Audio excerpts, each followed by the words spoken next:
Ассалаумағалейкум, қадірлі ағайын. Қазақ елі бақыт қайда барасың? Ынтымақты елге барамын деп бірліктің маңызына мән берген.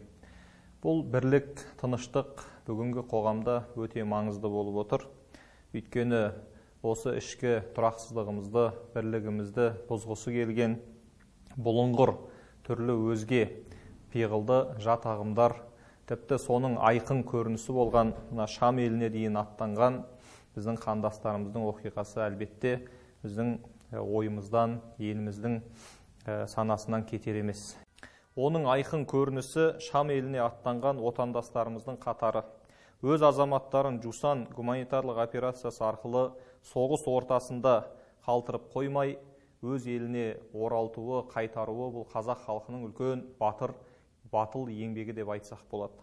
Олай болса, бүгінде осы жусандықтардың өзге де деструктивті ағымдармен жұмыс жасау, оңалту жұмыстары қай салада, қай жағында жүріп жатыр? Бұның нәтижесі қаншалықты? Осы секілді өзге де сауалдардың жауабын білу үшін бүгін арнайы студиямызға Ақпарат және қоғамдық даму министрлігі Дін істері комитетінің оңалту жұмыстарын үйлестіру басқармасының басшысы Ерлан Еспергеновті шақырып отырмыз. Ереке, студиямызға қош келдіңіз.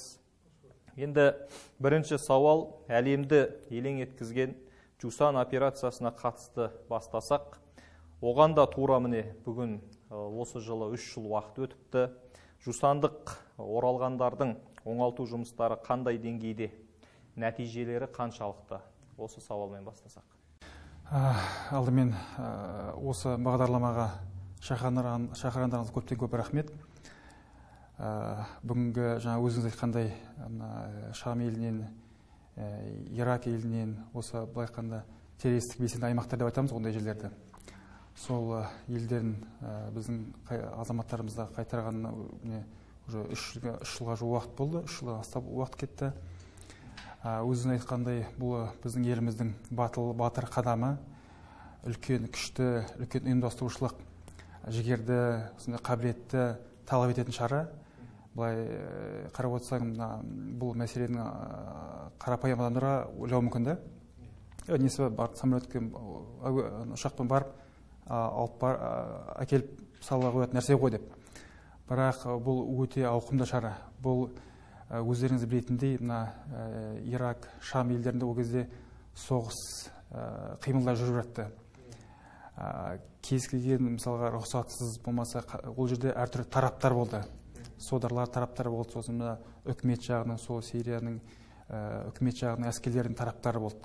Сол біздің ұшағымызда баратын кезде сол қандай да бір тарап, сол әуеде ұшып бара жатқан ұшақта байқанда кездейсоқ атып түсірмес үшін әртүрлі тараптармен үлкен жұмыстар атқарылды. Бұл жерде ақш-тың күштері бар, Шамның, Ирактың, Түркияның мемлекеттерінің билікте өкілдерін есепке алмағанда ақш бар, Ресейлер бар, көптеген шетел мемлекеттермен ұзақ келіссөздер жүргізіліп, соның нәтижесінде жүзеге асырылған шара. Бұл бір.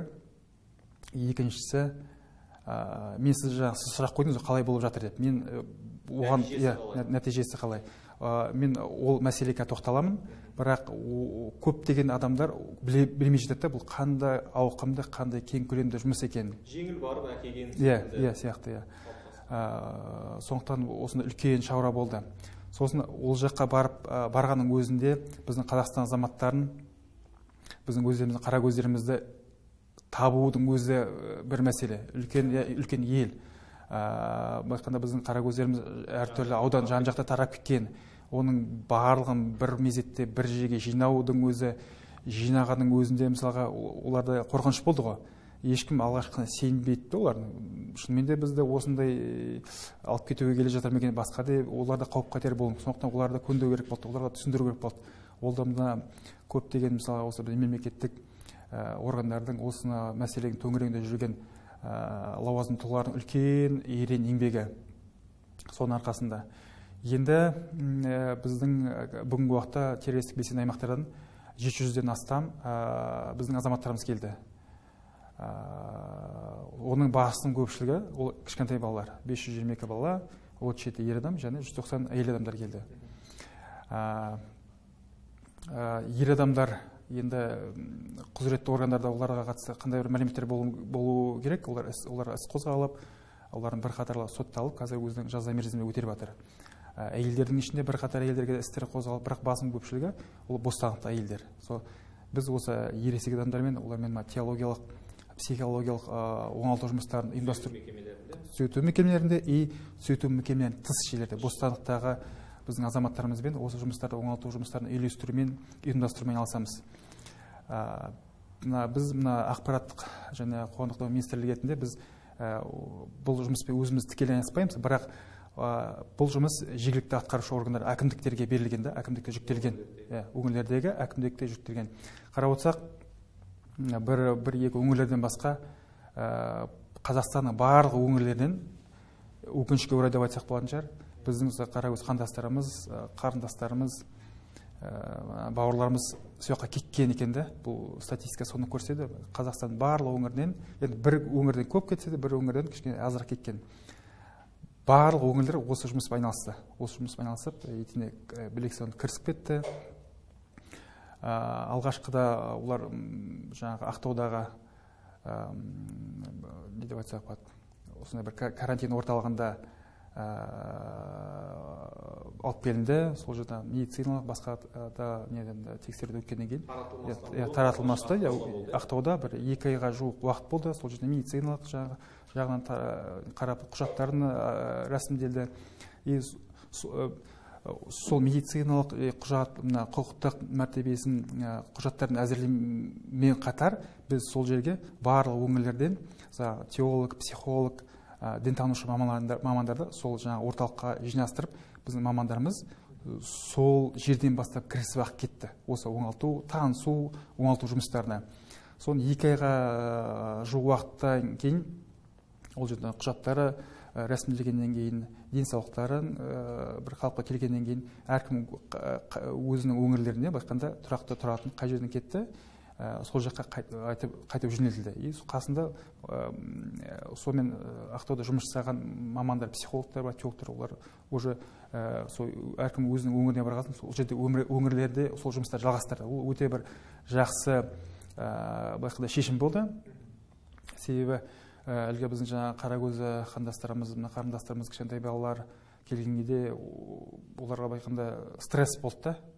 Стресс болды. Біз Қазақстанға келдік кезінде енді кетіп қалды әртүрлі себептермен. Қазақстан бізді қалай, өздері айтады, солармен жұмыс жасаған мамандар айтады, қалай қабылдайды екен біздерді, қорқыныш болды, үрей болды деп. Сондықтан келгеннен кейін олар көзі жетті, біздерді Қазақстан бізді күтіп отыр екен. Енді қандай да бір әрекеттерге қарамастан біз өзіміздің елімізге, отанымызға келдік деп, сол жерге солардың көздері жетті. Біраз қалпына келді. Сөйтіп өңірлерде жұмыс жалғасып кетті. Жалғасып кетті и жалғасып жүріп жатыр осы уақытқа дейін. Қазірге дейін жұмыс жүргізіп жатыр.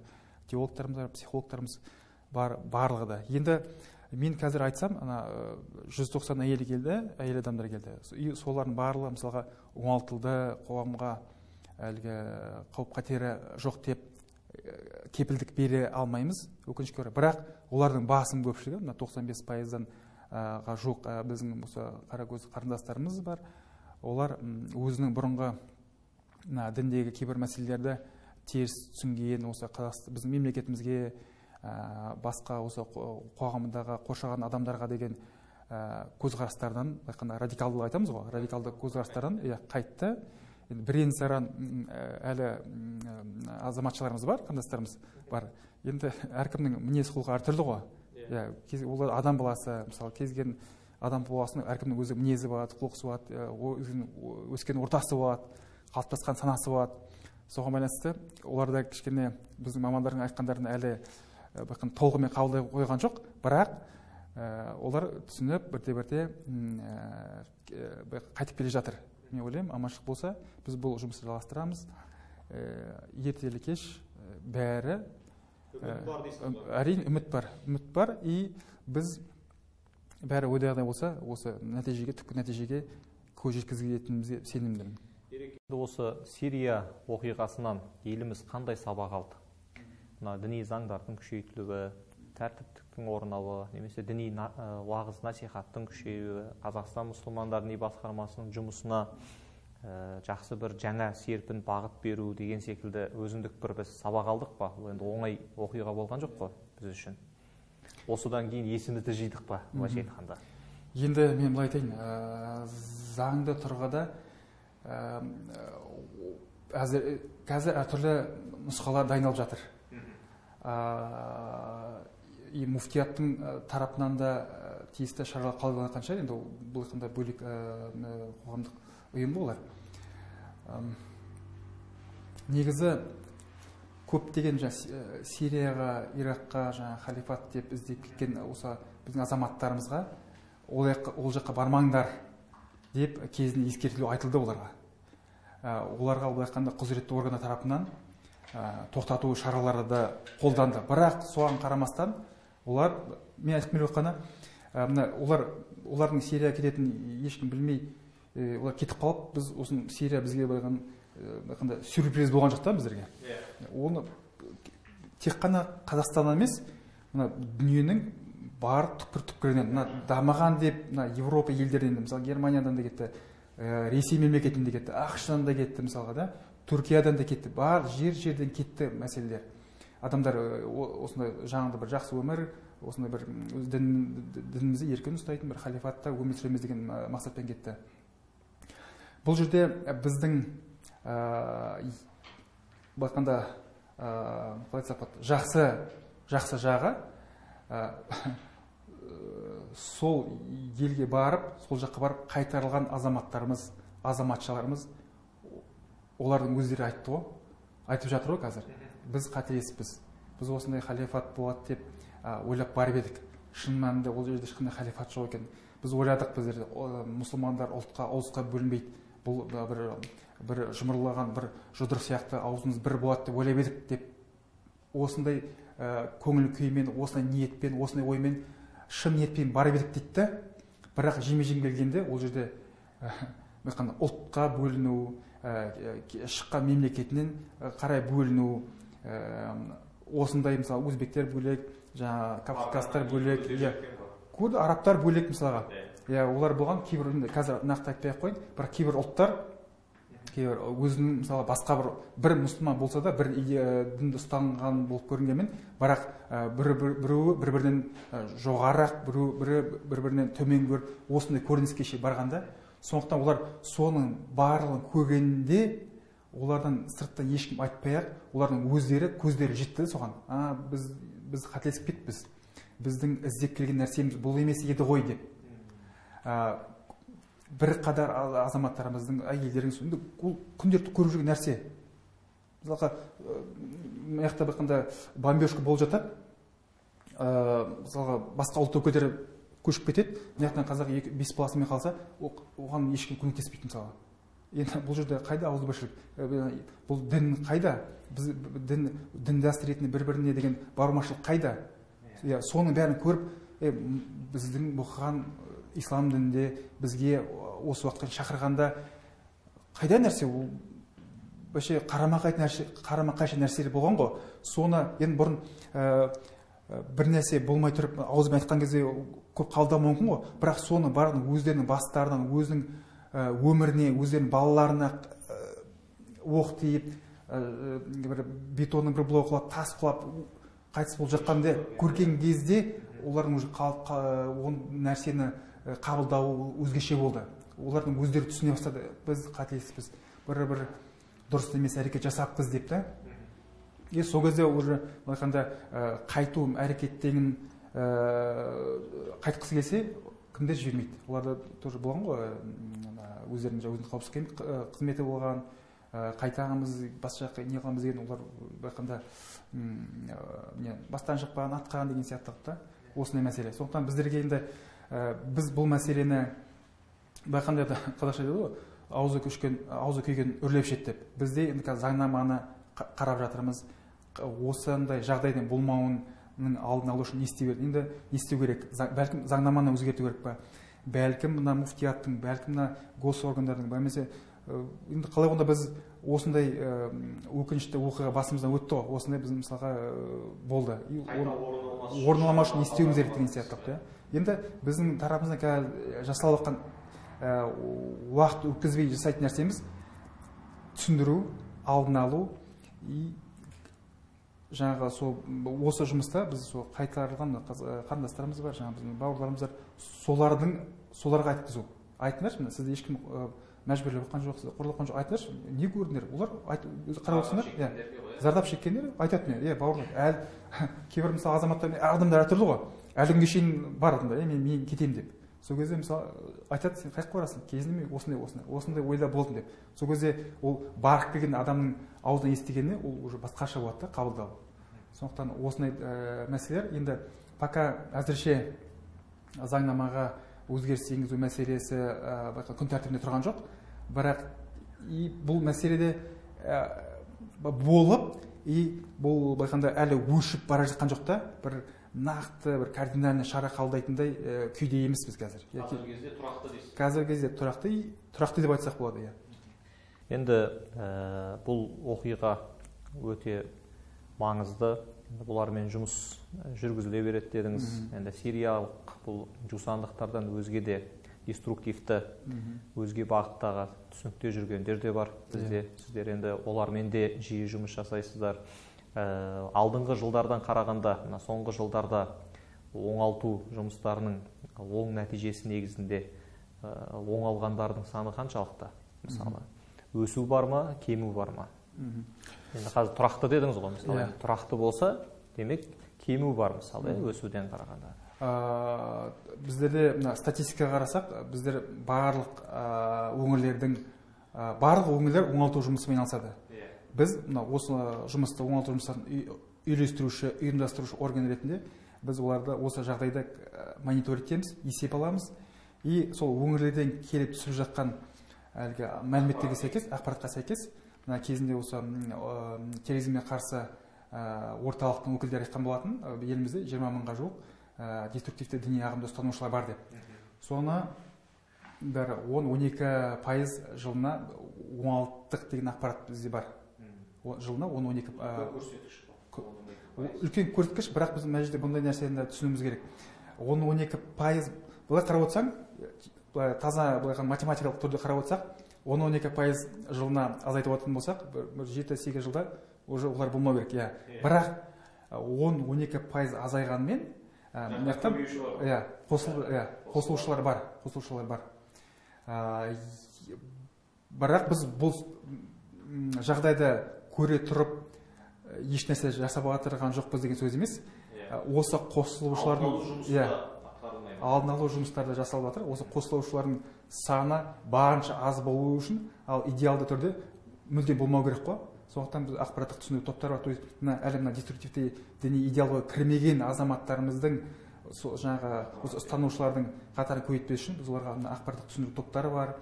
Интернетте жұмыс бар, қарсы насихаттық жұмыс бар, әртүрлі деструктивті идеологияны насихаттайтын, тарататын әртүрлі әлеуметтік желілерде топтар бар, қауымдастықтар бар. Соларға адамдар жазылады, мысалға. Соны Қазақстан азаматы солар анықтап, бұл топтардан қатыспаңдар, бұл топтардан шығыңдар деп осы жұмысты бақанда жанама түрде жүргізіп жатыр. Керек енді мына жылымыз баршамызға ауыр болған қайғылы оқиғамен бастау алды. Қасіретті қаңтар деп жатыр. Енді осы қаңтар оқиғасына да діни экстремистік топтардың немесе халықаралық кейбір ұйымдардың да қатысы болды деген ақпараттарда тарауда. Тікелей осы саланың маманы ретінде осыған алып қосарыңыз. Шынымен қаңтар оқиғасында жаңағы кейбіреулер яқин инкар деп ұсталған кейбір ұйымдарды айтылып жатса, біреулер сәләфилік немесе өзге де идеологиядағы түсініктегі топтардың бар болғандығын айтып жатыр. Бұған қарсы топтар діни мотивтің мүлде оған қатысы болмағандығын айтып жатыр. Енді 2-3 түрлі пікір бар ғой. Осыған не дер едіңіз? Енді мындай бір сөз бар ғой. Әр іспен сол істің маманы айналысу керек деп. Біздер азаматтық мекемеміз біздер. Жедел іздестірумен айналыспаймыз. Енді осы қаңтар оқиғасына әртүрлі деструктивті діни идеологияны ұстанушылардың қатысы бар. Соның ішіне Якын Инкар ұйымының өкілдері қатысы болған деп, ол жоғары деңгейде лауазымды тұлғалар ресми мәлімдеме беріп жатыр ғой. Жақында да осы интернетте шыққан, Нұрсұлтанда қателеспесем, осы Якын Инкар ұйымының 2 азаматы ұсталды деп жатыр. Енді бұл қазір уақытта біз қаңтар оқиғасына діни фактор бар ма жоқ па, біз оны нақты айта алмаймыз біздер. Қазір тергеу жүріп жатыр. Оның нәтижелері әзірше бізге белгісіз. Бірақ осындай діни фактор болды деген әртүрлі пікірлер болды ғой. Интернетте де қарапайым адамдар, сарапшылардың тарапынан да айтып жатыр деп. Сосын біз қаңтарда сол оқиғадан кейін біз осы дін саласындағы сарапшыларды жинастырып не өткізгенбіз. Біздің дін істер комитетінің төрағасы конференция өткізген. Осы діни құраушы қаңтар оқиғасының дағы діннің қаншалықты орны мен рөлі болды деп. Сол кезде сол сарапшылардың пікірінше қаңтар оқиғасына діни фактордан гөрі әлеуметтік, экономикалық жағдайлар тікелей әсер етті. Бәлкім енді дінді ұстанушы адам, ол да біздің қоғамымыздың бір мүшесі. Бәлкім сол қаңтар оқиғасындағы әртүрлі тәртіпсіздіктерге сол дінді ұстанушылар қатысқан болуы мүмкін. И олар қатысты. Себебі видео материал таратылып жатыр ғой. Бір кісілер осындай не қойып жатқанда, сыртқы пішінмен діндарлар болып көрінгенде. Бірақ діни сол оқиғаларға түрткі діни себеп болды деп ешкім, бізде әзірше ондай мәліметтер жоқ. И сарапшылардың пікірінше де дін сол қаңтар оқиғасының түрткі болды, болмаса қандай да бір діни мотив болды деген бізде сарапшылардың пікірі бойынша ондай нәрсе жоқ. Ал бәлкім дінді ұстанушы қатысуы мүмкін. Тергеу деңгейін белгілі болады. Тергеу деңгейін белгілі болады. Енді Ерлан Жұмажанұлы, алтын уақытыңызды бөліп бізге сұхбат бергеніңізге алғыс білдіреміз. Мына атқарып жатқан ауқымды жауапты жұмыстарыңызға жеңілдік тілейміз, отбасыңызға амандық тілейміз. Енді мына бағдарламамыздың соңында әсіресе жастарға деп айтайық, өйткені бұл діни деструктивті ағымдардың қатарын санын ұлғайтып жүрген көбінесе жастар деп жатамыз. Осы жалпы көрерменде айтар бір кеңесіңіз қысқаша. Бір нәрсе туралы ақпарат болса сенде, сен сондай қауіптен, сондай нәрседен, жамандықтан сен байқанда уже қорған аласың деген мәселеде. Көптеген адамдар, мысалы дінге келгенде, әртүрлі деструктивті идеология келгенде, солар ықпалына ұшырағанда, олар осы нәрсе дұрыс екен ғой деп. Сол идеологияны насихаттаушы, уағыздаушылардың айтқаны сөзіне сеніп қала береді. Сеніп қала береді. Сондықтан ол не үшін сеніп қала береді? Оның себебі сол біздің жастарымызда сол нәрсе туралы қандай да бір ақпарат жоқ. Сондықтан бастысы мәлімет болу керек, қандай да дұрыс ақпарат болу керек. Бұл бір. Енді бұл бағытта айтып отырмын ба, ақпараттық түсіндіру топтар бар, интернет бар. Интернетте осындай деструктив идеологияның мысалға ошағы болатын материалдары алып, байқанда тосқау қойып жатыр. Бірақ қандай да бір идеологияға, болмаса теріс ықпалға ұшыраған адамдар, мен бүгін осыны жақсы болып, ертең бір күнде, болмаса бір сағаттың ішінде өзгеріп кете салмаймын. Ол адам болғасын, ол бірте мысалға қалыпты қоғамға қаупі жоқ азаматтан байқанда потенциальный террористтің арасында ол минимум бір қандай да бір уақыт өтеді. Ол бір ай болуы мүмкін, ол 3 ай болуы мүмкін. Жаңа уағыздаушыға байланысты ғой. И сол мерзім аралығында әлгі адамның жүрісінде, тұрысында, сөзінде, киімінде өзгерістер болады. Мысалға, Марат деген бір жас бір бала бар, жасы 20-да. Бұрын ол телефон ұстайтын еді, телевизор қарайтын еді, футболға баратын еді, мысалы, боксқа баратын еді. Самат, Қанат деген, Талғат деген достары бар еді. Мысалы, егер ол қандай да бір деструктивті ағымның ықпалына ұшыраған болса, Қанаттың уже соткаде кіретін сайттарында өзгешелік болады. Оның қолданатын сөздерінде өзгешелік болады. Оның қоршаған достары да өзгешелік болады. Қандай да бір бұрын айтпайтын сөздер қолдануы мүмкін, терминдер қолдануы мүмкін. Мысалға, тамақ келіп жеген кезде, мысалы, бұрын қалыпта жей берген тамағын ол айту мүмкін, мен бұны жемеймін деп айту мүмкін. Неге? Ол болмайды деген сияқты. Қалай болғанда ол деген алып бір күнде өзгеріп кететін нәрсе емес. Соны бұл жерде енді өкінішке орай, мысалы, айтады, бір нәрсе жаман жағдай болып қалса, ата-аналар көбінесе үкімет қайда қарап отыр, ұстаздар қайда қарап отыр, әкімдік қайда қарап отыр, полиция қай жаққа қарап отыр деп кінәні басқалардан іздейді. Сондықтан мына ата-аналар өздерінің балаларында, болмаса өзінің айналасында қоршаған адамдарында осындай қандай бір ұнамсыз, жағымсыз осындай бір әрекеттерді байқаған жағдайда, олар құзыретті органдарға, егер ол дінмен байланыстырса, дін істері басқармаларына, болмаса мешітке, имамдарға жолығып айту керек, мен осындай, менің баламның осындай мінезінде осындай өзгешеліктер бар, осындай сөздерді қолданып жатыр, бұл нені білдіру мүмкін деген сияқты. Себебі көп адамдар бұл деген ұят болады, ертең черный список дейді, онда қандай бір черный список бар, сол ілініп қалуы мүмкін, ертең болашақта оған кедергі келтіруі мүмкін деп ойлайды, бей-жай қарайды да, көңіл аудармауы мүмкін. Сондықтан сөйтіп ол деген өсе береді, ол идеологияға тереңдей береді, ол ертең біраз уақыттан кейін оны уже ояқтан қайтару қиын болады. Сондықтан өзінің балаларына, жүріс-тұрысына мән беру керек, қандай да бір ұнамсыз қылықтар болатын болса, ол соған мән беріп, енді біз дін мәселесіне келетін болсақ, дін істері басқармаларында бізде құзыретті мамандар бар, теологтар бар, психологтар бар.